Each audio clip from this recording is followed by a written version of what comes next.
মুখে আল্লাহ বলো নবী বলো মুর্শিদেরই নাম। নবীজির মুখের বাণী কিয়ামতের কবর। একদিন দিনের নবী নামাজ পড়ে মক্কার ঘরের দ্বারে। জানা মজে বসে আছে নাসরেরই পরে। সময়কালে সময়কালে আসে চলে বুড়া একটি লোক। গলায় তবি হাতে লাঠি ফাঁকা দাড়ি মুখে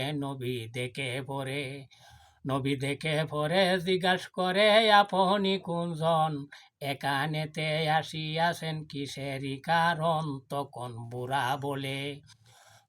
বুড়া বলে এলাম চলে কুদার কথা মতে। অতি শীঘ্র কেমত হবে কবর জানিতে। আমি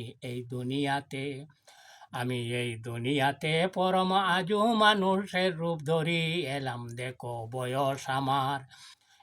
দেখো বয়স আমার রাশি রূপে কুড়ি। আমি গেলে মরে এই সংসারে কিছু না রবে। আকাশ জমি মানুষ গরু ধ্বংস হয়ে যাবে। কেমত হয়ে যাবে শুনেন সবে প্রথম লক্ষ্য করে। 1 মাসেতে 4টি গ্রহ, 2বার চন্দ্রগ্রহ, 2বার সূর্যগ্রহ লাগে 2বার। দুনিয়াতে নবী তুমি করে দাও প্রচার।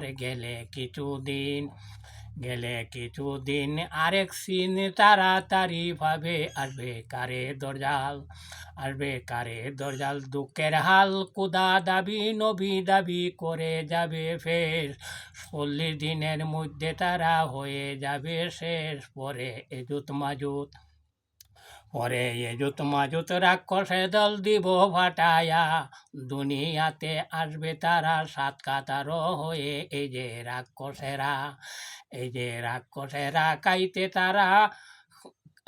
রাক্ষসেরা কাইতে তারা ফানি মাটি যত কিছু, গাছ বৃক্ষ তরু লতা ফানি মাটি যত কিছু না পাইবে কাইতে যখন। আল্লাহকে মারিতে ফন্দি করিবে তখন। তারা আকাশেতে তীর মারিবে জমিনে চিল্লায়া। এদিকেতে ঈসা নবী পাহাড়ে তাকিয়া বলবে খোদা রাক্ষসের দল করে দাও দমন। না খাইয়া আমাদেরও হইবে মরণ। দোয়া কবুল হবে তারপরে সাই নিরঞ্জন। আফেক্কা নামে নগফ নামে রোগ একটি দিবে রাক্ষসীগণকে। পরে রাক্ষসের দল মরবে তখন নগফ রোগেতে। আফেক্কা নামে ফকি দিবে হাজারো হাজার।